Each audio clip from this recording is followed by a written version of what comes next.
பிற்பகலில் நடைபெற்ற காஷ்மீரில் நடைபெற்ற தீவிரவாத தாக்குதல் குறித்து அமித்ஷா தீவிர ஆலோசனை மேற்கொண்டு வரும் செய்தி மிக முக்கிய செய்தியாக வந்திருக்கிறது.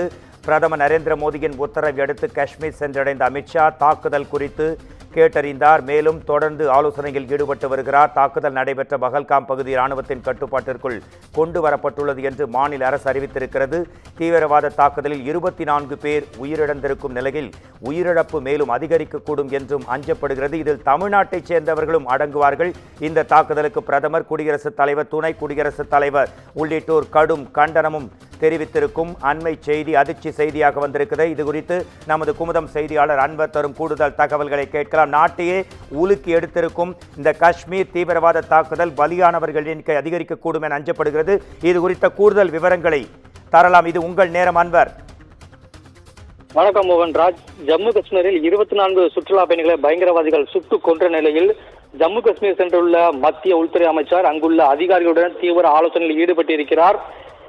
இன்று பாகிஸ்தான் ஆதரவு பயங்கரவாதிகள் இந்த வெறியாட்டத்தில் 24 சுற்றுலா பயணிகள் சுட்டுக் கொல்லப்பட்டிருக்கின்றனர். தமிழ்நாடு, கர்நாடகா உள்ளிட்ட மாநிலங்களைச் சேர்ந்த 12 சுற்றுலா பயணிகள் படுகாயமடைந்திருக்கின்றனர். அவர்கள் அனைவரும் மருத்துவமனையில் அனுமதிக்கப்பட்டு தீவிர சிகிச்சை அளிக்கப்பட்டு வருகிறது.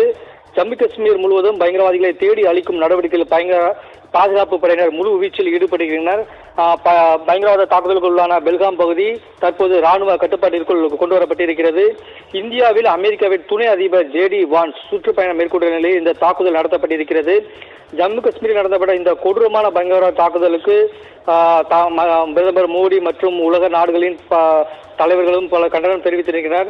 சவுதி அரேபியா சென்றுள்ள பிரதமர் மோடி உடனடியாக மத்திய உள்துறை அமைச்சர் அமித்ஷாவை தொடர்பு கொண்டு நிலவரத்தை கேட்டறிந்தார். இதனைத் தொடர்ந்து மத்திய அமைச்சர் அமித்ஷா ஜம்மு காஷ்மீர் விரைந்தார். ஸ்ரீநகர் சென்றிருந்த அவர் அங்கு மாநில அரசு அதிகாரிகள் மற்றும் பாதுகாப்பு படை அதிகாரிகளை மேற்கொண்டு வருகிறார். இன்னும் 24 மணி நேரத்திற்குள் பயங்கரவாதிகளை தாக்குதல் நடத்த பயங்கரவாதிகளை அழிக்கும் நோக்கில் தீவிர நடவடிக்கை எடுப்பதற்கான முக்கிய ஆலோசனையில் தற்போது மத்திய உள்துறை அமைச்சர் அமித்ஷா ஈடுபட்டிருக்கிறார். மோகன்ராஜ், நிச்சயமாக உலுக்கி எடுத்த இந்த தீவிரவாத தாக்குதல் தீவிரவாதிகள் மீது கடும் நடவடிக்கை இன்னும் சில மணி நேரத்திலேயே எடுக்கப்படும் என்ற தகவலை உறுதிப்படுத்தியதற்கு நன்றி அன்வர்.